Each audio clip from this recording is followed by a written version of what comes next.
రాబోయి చందమామ.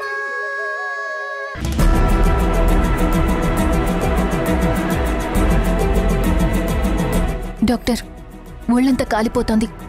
ఏమీ తినలేదు, మంచినీళ్లు కూడా తాగడం లేదు. కొంచెం చూడండి డాక్టర్. ఓకే.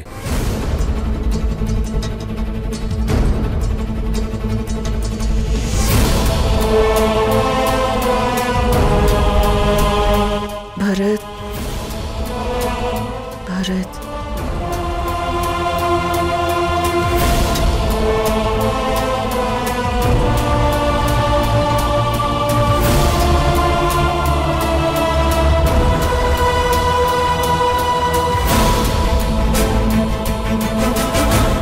వెళ్ళొద్దు భరత్,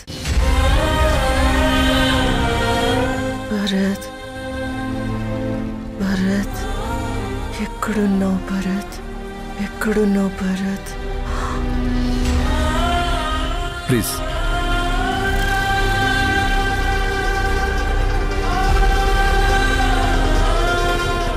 భరత్, చూడండి, భరత్, ఈవిడ పరిస్థితి అంత బాగలేదు. నేను ఇచ్చే మెడిసిన్స్ తనకి కొంతవరకే పనిచేస్తాయి.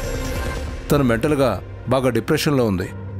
తను రికవరీ కావాలంటే నా మెడిసిన్స్ కంటే తను కలవరిస్తున్న ఆ మనిషిని తీసుకొచ్చి చూపించడం బెటర్. ఆ పరిస్థితి లేదు డాక్టర్. వాళ్ళు తనని కాదని దూరంగా వెళ్ళిపోయారు. ఇప్పుడు వాళ్ళని రప్పించడం అంత ఈజీ కాదు డాక్టర్. యాజ్ ఏ డాక్టర్గా నా సలహా ఒక్కటే, అతన్ని ఎంత త్వరగా తీసుకొస్తే మీ ఫ్రెండ్ అంత త్వరగా రికవరీ అవుతుంది.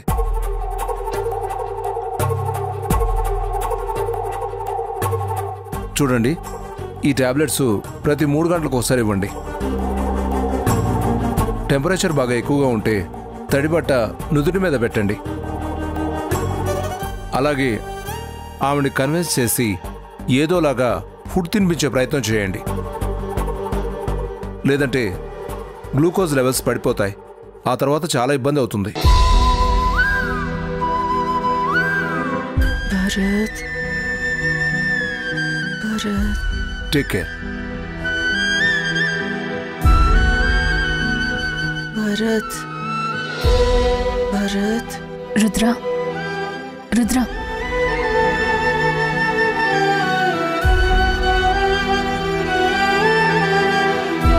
నిద్ర. భరత్ వచ్చాడా? లేదు రుద్ర, భరత్ ఇంకా రాలేదు. వస్తాడు, తొందరలోనే వస్తాడు. నువ్వు లేచి కాస్త ఏదైనా తిను. రుద్ర, నువ్వు బాధపడికే, భరత్ తిరిగి వస్తాడు. తను ఎక్కడున్నా సరే వెతికి పట్టుకొని ఇక్కడికి తీసుకొచ్చి నీ కళ్ళ ముందు నించోపెట్టే బాధ్యత నాది. నిజంగా తీసుకొస్తావా? నిజంగానే భరత్ని తీసుకొస్తావా? తప్పకుండా తీసుకొస్తాను. నువ్వు దిగులు పడకు, నేనున్నాను కదా. నీకు తోడుగా నేనున్నాను రుద్ర. నువ్వేమీ టెన్షన్ పడకు. తీసుకొస్తాను. భరత్ ఎక్కడున్నా సరే నేను వెతికి తీసుకొస్తాను. అమ్మ చంద్రిక, అక్కడ ఎలా ఉంది? హ్యాపీగానే ఉంది కదా? ఇక్కడ విషయాలు నువ్వేమీ పట్టించుకోవద్దు. నేనన్నీ చూసుకుంటాను. పాప గురించి అస్సలు దిగులు పడద్దు. పాప బాధ్యత నాది, సరేనా? అలాగే పాపకి తోడుగా ఇంకొక బాబుని కనిచ్చే బాధ్యత కూడా మీదే. అర్థమైందా? చూడు, మీరెక్కడున్నారో కనిపెట్టడానికి ఆ రుద్రాన్ని దాని ఫ్రెండ్ నేత్ర ఇద్దరూ కలిసి చాలా ప్లాన్లు చేస్తున్నారు. మీరు కొంచెం జాగ్రత్తగా ఉండండి. ఎట్టి పరిస్థితుల్లోనూ మీరెక్కడున్నారో ఎవ్వరికీ తెలియకూడదు. అర్థమైందా? సరేమా, ఉంటాను. ఏదైనా అవసరమైతే నాకొక మెసేజ్ పెట్టు, నేనే మీకు ఫోన్ చేస్తాను. అంతేగాని మీరు మాత్రం నాకు ఫోన్ చేయకండి, ఓకేనా? జాగ్రత్తమ్మా.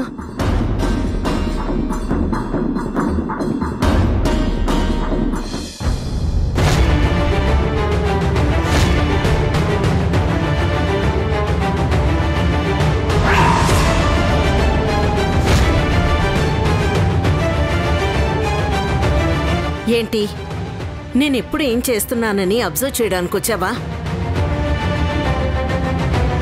నేను భరత్ చంద్రికతో మాట్లాడడం చూసి మెల్లగా వాళ్ళు ఎక్కడున్నారో తెలుసుకుందామని ప్లాన్ చేస్తున్నావా? అది మాత్రం జరగని పని. ఎట్టి పరిస్థితుల్లోనూ వాళ్ళెక్కడున్నారు అనే విషయం నీకు తెలియనివ్వను. ఒక్కసారి లోపలికొచ్చి రుద్ర పరిస్థితి చూడండి. తను కనీసం లేచొచ్చే పరిస్థితుల్లో కూడా లేదు. తను ఉన్న సిచ్యువేషన్లో ఏ మెడిసిన్స్ పనిచేయవని డాక్టర్ చెప్పి మరీ వెళ్లారు. తను ఇప్పటికే బాగా డిప్రెషన్లో ఉంది.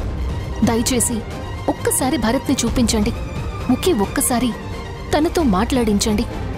ఏంటి కాళ్ళ బేరానికి వస్తున్నావు? మీరు చెప్పకపోయినా భరత్ ఎక్కడున్నాడో నేను తెలుసుకుంటాను, భరత్ని ఇక్కడికి రప్పిస్తాను అని ఛాలెంజ్ చేసావు కదా. ఏ వాడి అడ్రస్ దొరకలేదా? నువ్వు ఎంత ట్రై చేసినా వాళ్ళని పట్టుకోవడం నీ తరం కాదు. ఇదిగో ఇప్పుడే వాళ్ళకి ఫోన్ చేసి ఇక్కడ విషయాలన్నీ మర్చిపోయి మీరిద్దరూ సంతోషంగా ఉండండి, చక్కగా ఒక బాబుని కనివ్వండి అని చెప్పాను. ఇక నువ్వు ఆ రుద్రాని ఎంత ఎదురు చూసినా వాళ్ళు మాత్రం రారు. వెళ్ళి ఈ గుడ్ న్యూస్ ఆ రాక్షసికి చెప్పు. నీరసంతో కళ్ళు తెరవటం లేదని అంటున్నావుగా, ఈ వార్త వినగానే గుండె పగిలి చచ్చిపోతుంది. ఎందుకండి మీరు కూడా ఇంత దుర్మార్గంగా మారిపోతున్నారు? మీ కళ్ళ ముందు ఒక ప్రాణం విలవిల్లాడుతుంటే కనీసం కనికరం చూపించాల్సింది పోయి ఇంత కటువుగా మాట్లాడుతున్నారు. నేను ఇలాగే మాట్లాడతాను.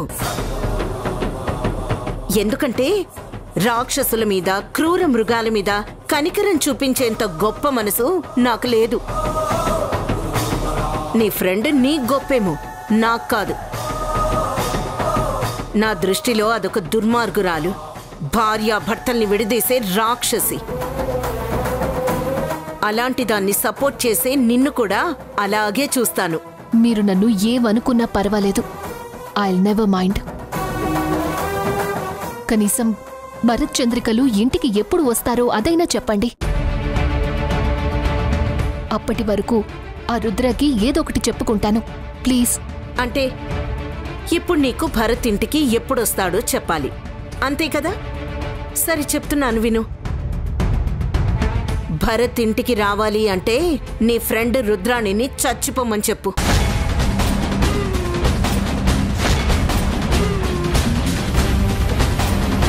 దాని పీడ వదిలింది అన్న విషయం తెలియగానే భరత్ చంద్రిక ఎక్కడున్నా సరే ఆనందంతో రెక్కలు కట్టుకుని ఇక్కడ వాలిపోతారు. మీలాంటి వాళ్ళు ఇలా మాట్లాడడం కరెక్ట్ కాదండి. నోర్మోయ్, నేను ఎలా ఉండాలో నువ్వు నాకు చెప్తున్నావా? అసలు నీకిక్కడ మాట్లాడే అర్హత ఉందా?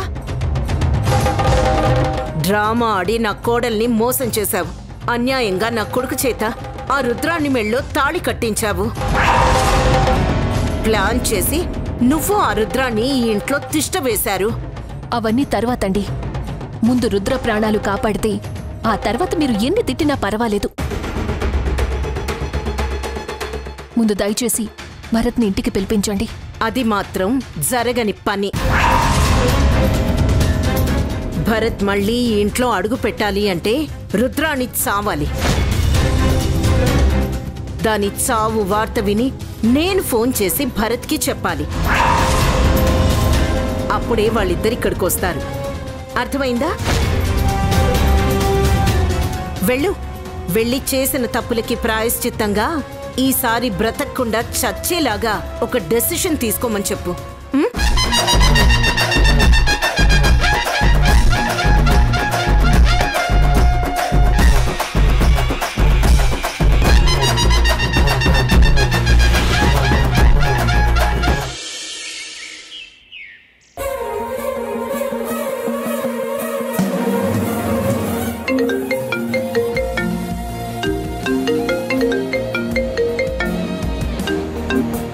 చంద్రిక, వచ్చేస్తున్నాను. ఒక చిన్న పార్సల్ కొరియర్ చేయడానికి వచ్చాను. ఒక హాఫ్ అన్ అవర్లో రిసార్ట్స్కి వచ్చేస్తాను. నువ్వు రెడీ అయ్యి ఉండు, మనం బయటికి వెళ్దాం. బాయ్.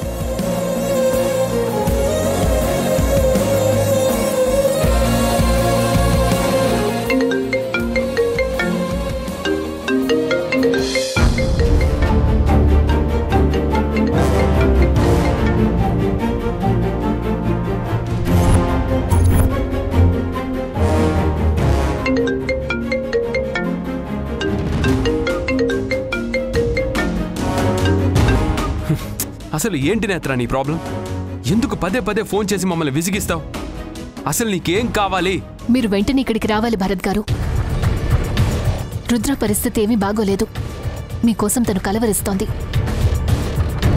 పచ్చి మంచినీళ్లు కూడా తాగకుండా మీకోసం ఎదురు చూస్తోంది. డాక్టర్ కూడా తనకి ట్రీట్మెంట్ ఇవ్వలేకపోతున్నారు. తను తిరిగి మామూలు మనిషి కావాలంటే మిమ్మల్ని తీసుకొచ్చి తన ముందు నిలబెట్టాలని చెప్పారు. మేము రావటం కుదరదు. ఆ రుద్రాని బ్రతికినా చచ్చినా నాకు అనవసరం. తనకి నాకు ఎలాంటి సంబంధం లేదు. అనవసరంగా నాకు ఫోన్ చేసి డిస్టర్బ్ చేయొద్దు. ఫోన్ పెడే. భరత్ గారు ప్లీజ్, కనీసం మీరు రాకపోయినా తనకు ఒకసారి ఫోన్ చేసి మాట్లాడి వీడియో కాల్ చేసి కనిపించారు అంటే తను కాస్త నెమ్మదిగా ఉంటుంది. వాట్ నాన్సెన్స్ నేత్ర. నేనెందుకు తనకి ఫోన్ చెయ్యాలి? అయినా నువ్వు చెప్పినట్లు చేయడానికి నేను ఇక్కడ సిద్ధంగా లేను. ఒకసారి నీ మాటలు వినే చాలా నష్టపోయాం. ఇప్పుడు ఇంకొకసారి మోసపోవడానికి రెడీగా లేను. చూడండి భరత్ గారు, ఇప్పుడు మీరు గనక రాకపోతే చాలా పెద్ద ప్రాబ్లంలో ఇరుక్కుంటారు. వాట్? మీరు రావడం లేదని ఒక్క మాట రుద్రాకి చెప్పాను అంటే తనిప్పుడు సూసైడ్ చేసుకోవడానికి రెడీగా ఉంది. నేను కోరుకునేది కూడా అదే. చస్తే చావని. నాకు కావాల్సింది కూడా అదే. నువ్వు తను కలిసి నన్ను బెదిరించాలని చూస్తున్నారా? ఇది బెదిరింపు కాదు భరత్ గారు, జరగబోయే వాస్తవం. రుద్ర చనిపోతూ తన చావుకి కారణం మీరేనని ఒక సూసైడ్ నోట్ రాసిపెట్టి మరీ చనిపోతుంది. రుద్ర చనిపోతే పీడ విరగడవుతుందని మీరనుకోవచ్చు, కానీ మీకు అసలు సమస్య అప్పుడే మొదలవుతుంది. సూసైడ్ నోట్ ఎంత పవర్ఫుల్ అనేది ఒక లాయర్గా మీకు కొత్తగా చెప్పాల్సిన పని లేదు. మీరు తాళి కట్టిన విషయం, మీరు తనని నెగ్లెక్ట్ చేస్తున్న విషయం, మీరు చంద్రిక కలిసి తనని ఆత్మహత్యకి ప్రోత్సహిస్తున్నట్టు సూసైడ్ లెటర్ రాస్తుంది. అప్పుడు జరగబోయే పరిణామాల గురించి మీకు నాకంటే బాగా తెలుసు. జరిగిన ప్రతి దానికి సాక్షిగా నేను నిలబడతాను. నా ఫ్రెండ్ కోసం నేను ఏం చేయడానికనే సిద్ధంగా ఉన్నాను. ఈ కేసులో మీరు ఇరుక్కోకూడదు అనుకుంటే వచ్చి రుద్రాకి కనపడండి. ఇది నా రిక్వెస్ట్ కాదు, నా సలహా అండ్ వార్నింగ్ కూడా. బాగా ఆలోచించుకోండి. ఏంటిది? నేత్ర నన్ను ఎమోషనల్గా బ్లాక్మెయిల్ చేస్తుంది.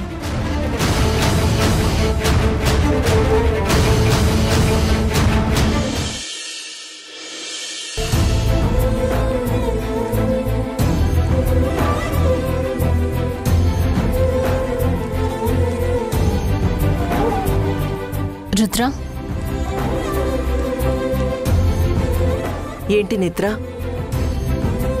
ఇదిగో ఈ లెటర్ మీద నీ చావుకి కారణం ఆ చంద్రికా భరతే అని సూసైడ్ లెటర్ రాయ్. ఎందుకు నేత్ర? ఎందుకలా అంటున్నావు? అరే, నేను లెటర్ రాయడమేంటి? ఎందుకంటే భరత్ని చూడకపోతే నువ్వెలాగో చచ్చిపోతావు. నువ్వు చస్తే తప్ప భరత్ నిన్ను చూడ్డానికి రాడు. అలాంటప్పుడు నీ చావుకి కారణం ఆ భరత్తే కదా. అందుకే ఈ లెటర్లో నువ్వు అతని పేరు మెన్షన్ చెయ్యి. దానివల్ల భరత్కి ఎంత ప్రాబ్లం అవుతుందో నీకు తెలీదా నేత్ర? తెలుసు, అందుకే చెప్తున్నాను. తన పేరు రాసి నువ్వు ఏం చెయ్యాలనుకుంటున్నావో అది చెయ్యి. నేత్ర, నా చేతులతో నేను భరత్ని ఇబ్బంది పెట్టే పని చేయమంటావా? అసలు భరత్ నీ గురించి ఎలా మాట్లాడాడో తెలిస్తే నువ్విలా ఆలోచించవు రుద్రా. నీ మీద జాలి చూపించకపోయినా, తను రాకపోయినా పర్వాలేదు, ఒక్కసారి ఫోన్ చేసి మాట్లాడమన్నాను. కుదరదన్నాడు. అంతటితో ఆగితే పర్వాలేదు, ఏకంగా నువ్వు చస్తే అప్పుడు వస్తానంటున్నాడు. నీ మీద ఎంత ద్వేషం లేకపోతే అలా మాట్లాడతాడు? నిజమే, నువ్వు చేసింది తప్పే. ఒకరు ప్రేమించిన మగాణ్ణి ఇష్టపడటం, అతని చేత తాళి కట్టించుకోవడం ఈ ప్రపంచంలో ఎవ్వరూ యాక్సెప్ట్ చేయరు. కానీ నువ్వు అతని మీద పెంచుకున్న ప్రేమని కనీసమైనా గుర్తించాలి కదా. ఏకంగా నీ చావునే కోరుకుంటున్నాడంటే అతన్ని క్షమించడానికి వీల్లేదు. కేవలం చంద్రిక మంచితనం వల్ల ఈరోజు నువ్వు ప్రాణాలతో మిగిలున్నావు. కానీ అదే భరత్ అయ్యుంటే ఈ పాటికి నువ్వు చనిపోయి ఉండేదానివి. పర్వాలేదు నేత్ర. భరత్కి నా మీద ప్రేమ లేకపోయినా నన్ను చంపేయాలనుంది కదా, నాకచ్చాలు. కనీసం తన ప్రేమని పొందలేకపోయినా అతని మనసులో నా మీద ద్వేషమైనా ఉంది కదా, నాకు ఆ గుర్తింపు చాలు. భరత్ నన్ను భార్యగా గుర్తించకపోయినా నేను మాత్రం తనని భర్తని నమ్ముతున్నాను. తను నన్ను ఏమన్నా సరే నేను మాత్రం నా భర్తని బాధ పెట్టే పనులు చెయ్యను నేత్ర. ఇదిగో ఈ ప్రేమని వాళ్ళు అవకాశంగా తీసుకుంటున్నారు. ఆ భరత్ ప్రవర్తన చూస్తుంటే నాకు చాలా కోపం వస్తోంది రుద్ర. ఎవరినైనా క్షమించొచ్చు, కానీ మానవత్వం లేని మనిషిని అసలు క్షమించకూడదు. నిన్నటిదాకా భరత్ని వదిలేమని చెప్పింది నేనే. ఈరోజు నేనే చెప్తున్నాను, ఆ భరత్ని మాత్రం వదిలిపెట్టకు. ఆ భరత్ ఎలా తప్పించుకుంటాడో నేను చూస్తాను.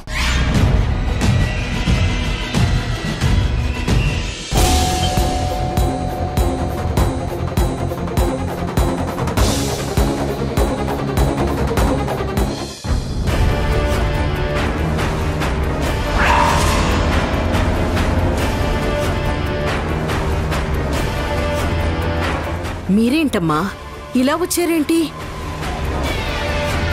నేను చెప్పేంత వరకు మిమ్మల్ని రావద్దని చెప్పాను కదా, ఇలా చెప్పా పెట్టకుండా వచ్చేసారే. ఆ రుద్రాణి ఎక్కడుందమ్మా? ఏమైందిరా? మేం గనుక రాకపోతే రుద్రాణి సూసైడ్ చేసుకుని దానికి కారణం మేమేనని సూసైడ్ నోట్ రాస్తుందని నేత్ర ఫోన్ చేసి భరత్ గారిని బ్లాక్మెయిల్ చేసిందత్తయ్య. అంటే అదేదో ఫోన్ చేసి బెదిరించిందని మీరు భయపడి వచ్చేస్తారా? ఆ రుద్రాణి గురించి నేత్ర గురించి మీకు తెలీదా? కనీసం నాకైనా ఫోన్ చేయాల్సింది కదా. ముందు వాళ్ళ సంగతి తేల్చుకోవాలమ్మా. ఎక్కడున్నారు? రుద్రాణి, నేత్ర!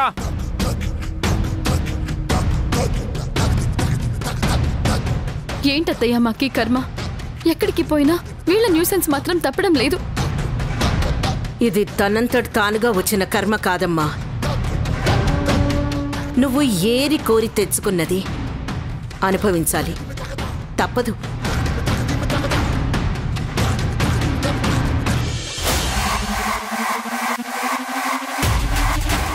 ఏంటి నేత్ర, ఫోన్లో ఏదో బెదిరించావు? Suicide note రాయిస్తావా? ఏది రాయించు, రాయించు. భరత్, వచ్చేసావా? వచ్చేసావా భరత్? నాకు చాలా సంతోషంగా ఉంది. నన్ను వదిలిపెట్టి ఎక్కడికి వెళ్ళొద్దు. I love you Bharat, I love you, I love you, I love you. చూసారా భరత్ గారు, మీ మీద ఈ పిచ్చిది ఎంత ప్రేమ పెంచుకుందో. నిజంగా మీరు రాకపోతే తను చచ్చిపోయేది.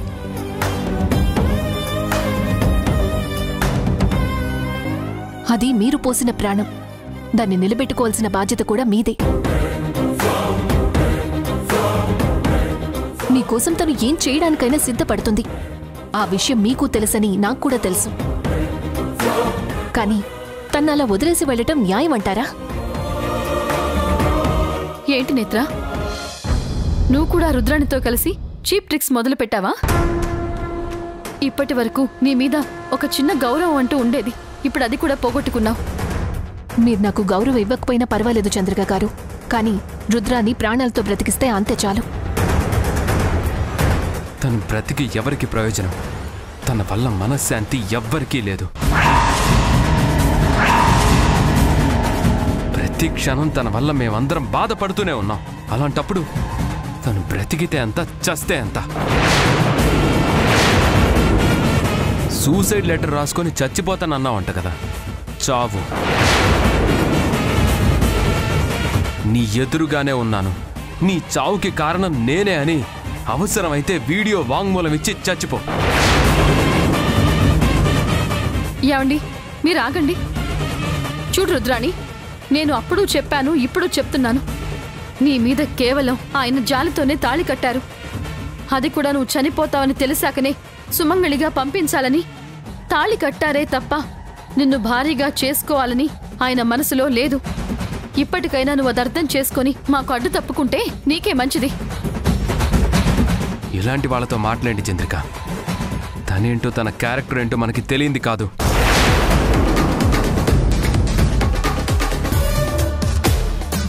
నువ్వు మోసం చేసి నా చేత తాళి కట్టించుకోగలిగావేమో కానీ నా మనసులో మాత్రం స్థానాన్ని సంపాదించుకోలేవు. నీ డ్రామాలు నా దగ్గర సాగవు. అయినా నీకు భయపడి మేము దూరంగా వెళ్ళిపోవడం ఏంటి? నీ కళ్ళ ముందే మేము సంతోషంగా ఉంటాం. ఏం చేస్తావో ఏం చేసుకోగలుగుతావో చేసుకో. చంద్రిక రా.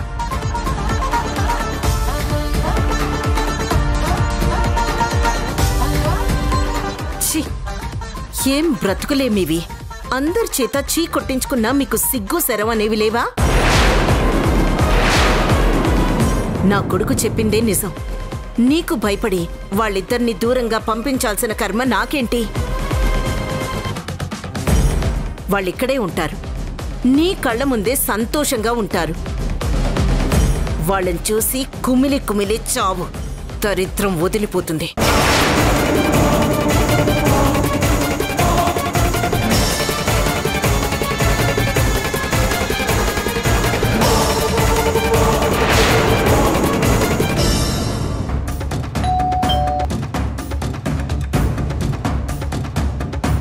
భరత్, ఏమైంది? ఎందుకు అలా ఉన్నావు? ఏం లేదమ్మా. ఏంట్రా, తాగొచ్చావా? అమ్మా అది